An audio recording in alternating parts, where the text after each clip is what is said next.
Subscribe to my channel for more updates and do not forget to press the bell icon. Hi guys, welcome back to my channel. This is the farmer girl. I hope आप सभी लोग ठीक होंगे। Video start करने से पहले मुझे बस आप सब लोग से यही कहना है कि सर्दियां बहुत ज़्यादा हो गई हैं, सर्दियां स्टार्ट हो गई हैं, तो आई होप आप सभी अपना ध्यान रख रहे होंगे और आप मेरे गेटअप से पहचान गए होंगे कि सर्दी बहुत बढ़ गई है। तो आई होप गाइस आप इस सर्दी में अपना ध्यान अच्छे से रख रहे होंगे और अपने आप को फुल्ली कवर रख रहे होंगे, टाइम टू टाइम अपना देखभाल कर रहे होंगे, आई होप। तो yes, and one more thing guys, मैंने काफ़ी टाइम से वीडियो अपलोड नहीं किया था, तो उसके लिए मैंने पोस्ट किया था। उसमें आपके काफ़ी अच्छे अच्छे कमेंट थे, तो उन सब के लिए बहुत बहुत धन्यवाद। Thank you so much for the concern. तो चलिए अब आ जाते हैं वीडियो के टॉपिक पे। सो गाइज, आज के वीडियो आप सबके लिए काफ़ी ज़्यादा इन्फॉर्मेटिव होने वाली है, क्योंकि आज के वीडियो में हम जानेंगे MHA after B pharmacy. MHA मतलब होता है master of hospital administration. Guys, आपने MBA आफ्टर बी फार्मेसी सुना होगा, MTech आफ्टर बी फार्मेसी सुना होगा, बट आई थिंक काफ़ी कम स्टूडेंट्स ने सुना होगा about MHA after B pharmacy. तो आज इस वीडियो में हम यही जानेंगे कि MHA क्या होता है। बेसिकली ज़्यादा नहीं, शॉर्ट इन्फॉर्मेशन ही लेंगे हम MHA आफ्टर बी फार्मेसी का। तो चलिए बिना टाइम वेस्ट करते हुए यूजफुल वीडियो स्टार्ट करते हैं और जानते हैं कि MHA आफ्टर बी फार्मेसी क्या होता है। Let's start about MHA after B pharmacy. चलिए जानते हैं कि MHA आफ्टर बी फार्मेसी क्या होता है। और इसको बताने से पहले मुझे आपसे कहना है कि स्क्रीन पे जो भी आपकी स्लाइड्स आएगी, आपको उनको अच्छे से देखना है और जो भी मैं बैकग्राउंड में बोलूँ उसको आपको अच्छे से सुनना है, तभी आपको अच्छे से समझ आएगा what is MHA after B pharmacy. तो सबसे पहले हम इंट्रोडक्शन लेते हैं कि MHA आफ्टर बी फार्मेसी क्या होता है। तो जैसे कि आप स्क्रीन में देख रहे होंगे, यहाँ पे आपके सामने एक स्लाइड ओपन हुआ होगा, तो लेट्स रीड कि आप इसको स्लाइड को अच्छे से देखें और मैं रीड करती हूँ। तो फिर मैं इसको हिंदी में रीड करूँगी बेसिकली, ठीक है, तो ताकि आपको अच्छे से समझ आ जाए। मास्टर ऑफ हॉस्पिटल एडमिनिस्ट्रेशन, जिसको हम MHA कहते हैं, ये एक 2 साल का पोस्ट ग्रेजुएट प्रोग्राम है जो स्टूडेंट को हेल्थ केयर ऑर्गेनाइजेशन को एफिशिएंटली मैनेज करने के स्किल प्रोवाइड करता है। इसका curriculum health care management, policy, finance, informative, law, ethics और ऑपरेशनल जैसे कोर एरियाज कवर करता है और स्टूडेंट अपने करियर गोल्स के हिसाब से इलेक्टिव चूज करते हैं और इंटर्नशिप और कैप्स्टोन प्रोजेक्ट के थ्रू प्रैक्टिकल एक्सपीरियंस लेते हैं। आगे की जानकारी इसमें यह है कि graduate hospital administration, health care consulting, policy analysis और ऑपरेशनल मैनेजमेंट जैसे करियर परस्यू कर सकते हैं जब हम इस डिग्री को हम कर लेंगे।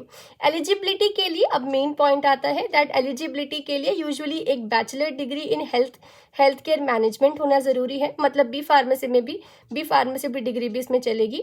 पब्लिक हेल्थ, बिजनेस एडमिनिस्ट्रेशन या रिलेटेड फील्ड ज़रूरी होती है और कुछ प्रोग्राम हेल्थ केयर इंडस्ट्री के रेलिवेंट वर्क एक्सपीरियंस भी प्रेफर करते हैं। तो ये हमारा शॉर्ट इंट्रोडक्शन था about MHA after B pharmacy. तो चलिए अब हम जल्दी से जान लेते हैं इस प्रोग्राम के ऑब्जेक्टिव क्या है। So let's see the program objective of this MHA after B pharmacy. तो जैसा आप स्क्रीन में देख रहे हो, जैसे कि आप स्क्रीन में देख सकते हो कि यहाँ पे काफ़ी सारे ऑब्जेक्टिव हैं। तो चलिए एक एक करके इन ऑब्जेक्टिव्स को रीड करते हैं। तो पहला है आपका मिशन और विजन, जिसके अंदर है डिपार्टमेंट के गोल के साथ स्ट्रैटेजीज अलाइन करना। फिर आता है आपका लीडरशिप उसमें है आपका मैनेजरियल स्किल्स डेवलप करना जो डाइवर्स टीम्स और हेल्थ केयर सिस्टम को इम्प्रूव कर सकें। फिर आता है आपका क्वालिटी केयर, जिसमें लिखा है आपका डिसीजन मेकिंग इन्हेंस करना ताकि हाई क्वालिटी पेशेंट केयर और सर्विसेज को हम डिलीवर कर सकें। नेक्स्ट है हमारा इनोवेशन, जिसमें लिखा है सॉल्यूशन क्रिएट और मैनेज करना जो ऑर्गेनाइजेशनल परफॉर्मेंस और पब्लिक हेल्थ को इम्प्रूव करें। फिर आता है हमारा पॉलिसी और एडवोकेसी, जिसमें आपका हेल्थ केयर पॉलिसी और एडवोकेसी एफर्ट समझाना और एक्टिविटी में पार्टिसिपेट कराना। फिर आपका इक्विटी और कोलैबोरेशन, जैसे कि social determinants of health address करना, डिस्पैरिटीज कम करना और कम्युनिटी हेल्थ को प्रमोट करना। फिर हमारा आता है फाइनेंशियल मैनेजमेंट, जिसके अंदर है हमारा हेल्थ केयर ऑर्गेनाइजेशन के लिए इफेक्टिव फाइनेंशियल मैनेजमेंट इंश्योर करना। एंड लास्ट हमारा प्रोग्राम का ऑब्जेक्टिव है वो है आपका एथिकल कम्युनिकेशन, मतलब स्टेक होल्डर्स के साथ लीगली, एथिकली और एफिशिएंटली और इफेक्टिवली कम्युनिकेट करना इन अ रेगुलेटेड इन्वायरमेंट। तो ये था हमारा प्रोग्राम के ऑब्जेक्टिव्स के बारे में। तो आई होप आपको प्रोग्राम का ऑब्जेक्टिव जो है समझ आ गया होगा कि ये जो कोर्स है आपका एमएचएस के ऑब्जेक्टिव क्या है। तो चलिए अब हम जानते हैं एलिजिबिलिटी क्राइटेरिया के बारे में, जो बहुत इंपॉर्टेंट है। वैसे मैंने तो पहले एलिजिबिलिटी क्राइटेरिया डिस्कस कर लिया है, पर बेटर रहेगा कि एक बार हम फिर से जान लें कि इसकी एलिजिबिलिटी क्या है। तो again as you can see in the screen, यहाँ पे आपको एलिजिबिलिटी क्राइटेरिया दिख रहा होगा। तो चलिए अब हम इसको एक बार रीड कर लेते हैं। तो इसका जो एलिजिबिलिटी क्राइटेरिया है वो है आपका a degree in bachelor of public health MBBS Ayush. मतलब ऐसा नहीं है कि इसको सिर्फ बी फार्मेसी वाले कर सकते हैं। एमएचए बेसिकली हेल्थ से रिलेटेड डिग्री वाले कर सकते हैं, जैसे कि एमबीबीएस है, AYUSH, BUMS, BAMS, BHMS, BBA वाले, BHA, BSc nursing and B pharma जो हम हैं, बी फार्मा और it's equivalent qualification from a recognised university and institution. And one more thing guys, कि अगर आप इसमें जनरल कैटेगरी से बिलोंग करते हो तो आपको 50% मार्क्स लाने होंगे अपने ग्रेजुएशन में। और अगर आप एससी एसटी ओबीसी कैटेगरी से बिलोंग करते हो तो आपको एटलीस्ट 45% मार्क्स लाने होंगे फ्रॉम अ रिकॉग्नाइज्ड यूनिवर्सिटी। ठीक है। So this is all about our eligibility criteria. तो ये था हमारा एलिजिबिलिटी क्राइटेरिया। एंड देखो, हर कोर्स का इंपॉर्टेंट है कि अगर हम जान लें कि उसमें कितने सेमेस्टर हैं, सेमेस्टर के अंदर क्या क्या सब्जेक्ट हैं। ठीक है।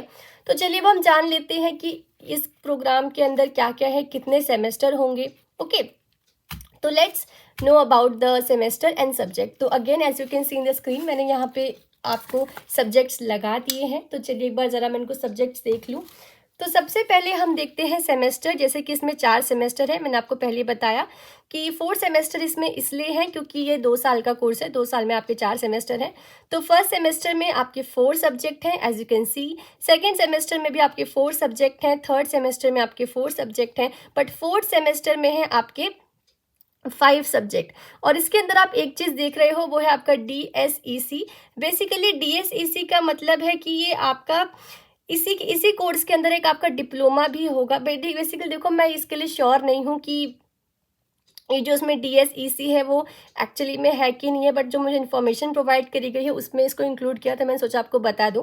तो बेसिकली देखो, DSEC क्या है कि इसी कोर्स के अंदर शायद एक आपका डिप्लोमा कोर्स भी होगा कि आपको इसमें जितने भी सब्जेक्ट मिले हैं उसमें से किसी एक को आपको चूज़ करना होगा और उसका आपको सर्टिफिकेट मिलेगा। ठीक है, डिप्लोमा सर्टिफिकेट जब आप इसको कंप्लीट कर लोगे। ठीक है। So this is all about DSEC। तो इसका मतलब ये है कि ये प्रोग्राम का एक पार्ट है, लेकिन शायद ये एक ऑप्शनल स्पेशलाइजेशन या स्किल इन्हांसमेंट मॉड्यूल हो जो स्टूडेंट को हेल्थ केयर फील्ड में और ज़्यादा कॉम्पिटिटिव बनाता है। ठीक है। तो ये इसका कुछ पार्ट है। तो this is all about the subjects और this is all about the programme outline of the MHA after B pharmacy. तो हमने अभी तक देख लिया है कि MHA आफ्टर बी फार्मेसी क्या होता है। हमने देखा कि इसकी एलिजिबिलिटी क्या है, फिर हमने इसके प्रोग्राम के ऑब्जेक्टिव देखे, हमने इसके प्रोग्राम के अंदर क्या क्या सब्जेक्ट्स हैं वो देखें। तो इस वीडियो को एंड करते करते हम ज़रा ये भी जान लेते हैं कि इसके करियर प्रोस्पेक्टिव क्या है। तो बहुत इंपॉर्टेंट होता है, कोई भी कोर्स को हम जाने, इसको करियर प्रोस्पेक्टिव जानना काफ़ी ज़्यादा एसेंशियल है। तो let's move on to the career prospectives after MHA। तो as you can see in the screen again, यहाँ पे आपको काफ़ी सारे यहाँ पे आपको काफ़ी सारे प्रोग्राम के ऑब्जेक्टिव्स दिख रहे होंगे। तो सबसे पहला हम देख लेते हैं कि हॉस्पिटल एडमिनिस्ट्रेटर। तो हॉस्पिटल की day to day operation manage करते हैं, जिसमें बजट हैंडल करना, पॉलिसीज़ को डेवलप करना और रेगुलेशन का कॉम्प्लायंस इंश्योर करना बताता है।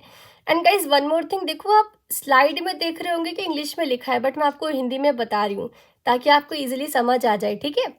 एंड नेक्स्ट है आपका हेल्थ केयर कंसल्टेंट। तो इसमें आपका हेल्थ केयर कंसल्टेंट की तरह भी जॉब लग सकता है, मतलब हेल्थ केयर ऑर्गेनाइजेशन के ऑपरेशन को इम्प्रूव करने, एफिशिएंसी बढ़ाने और कॉस्ट रिड्यूस करने में मदद करना। नेक्स्ट आपका health care policy analyst, that is policies और रेगुलेशन रिसर्च और एनालाइज करते हैं और government agencies, health care organisation और पॉलिसी मेकर को रिकमेंडेशन देते हैं। नेक्स्ट इसका करियर प्रोस्पेक्टिव है हमारा हेल्थ ऑपरेशन मैनेजर, जिसके अंदर ये है कि हॉस्पिटल डिपार्टमेंट जैसे सप्लाई चेन, पेशेंट केयर और क्लिनिकल सर्विसेज का मैनेज कराते हैं। नेक्स्ट है आपका हेल्थ केयर इंफॉर्मेटिक्स मैनेजर, जिसमें है हेल्थ केयर इंफॉर्मेशन सिस्टम और इलेक्ट्रॉनिक हेल्थ रिकॉर्ड्स का इम्प्लीमेंट और मेंटेनेंस मैनेज करते हैं। फिर आते हैं आपका health care quality assurance manager, जिसके अंदर है आपका क्वालिटी कंट्रोल प्रोग्राम्स डेवलप और इम्प्लीमेंट करते हैं ताकि हेल्थ केयर सर्विसेज रेगुलेटरी और इंडस्ट्री स्टैंडर्ड के अकॉर्डिंग हो। फिर आते हैं सेकंड लास्ट हमारा हेल्थ केयर मार्केटिंग मैनेजर, जिसमें आपका मार्केटिंग स्ट्रैटेजीज डेवलप और इम्प्लीमेंट करते हैं हेल्थ केयर सर्विसेज में एंड फैसिलिटी और प्रोग्राम को प्रमोट करने के लिए। लास्ट हमारा हेल्थ केयर प्रोस्पेक्टिव है health care financial manager, that is financial operation जैसे बजटिंग, फाइनेंशियल एनालिसिस और रिपोर्टिंग को ओवरसी करते हैं। तो ये कुछ करियर प्रोस्पेक्टिव हैं जो हमने देखे about MHA after B pharmacy. तो गाइस जैसे कि हमने देखा MHA आफ्टर बी फार्मेसी की हमने इस वीडियो में काफ़ी ज़्यादा इन्फॉर्मेशन ले ली, बट स्टिल अगर आपको कोई इन्फॉर्मेशन चाहिए या फिर कोई चीज़ आपको समझ नहीं आया हो तो आप बेझिझक कमेंट कर सकते हैं। जब भी मुझे टाइम मिलेगा मैं कमेंट का रिप्लाई ज़रूर करती हूँ। तो yes, this is all about this video. I hope आपको समझ आया होगा कि क्या होता है MHA। एंड अगर आपको ये वीडियो यूजफुल लगा हो, do not forget to subscribe my channel and do not forget to follow Instagram and Telegram, जिसका लिंक आपको डिस्क्रिप्शन बॉक्स में मिल जाएगा। Thank you so much everyone. आप सब अपना ध्यान रखिए।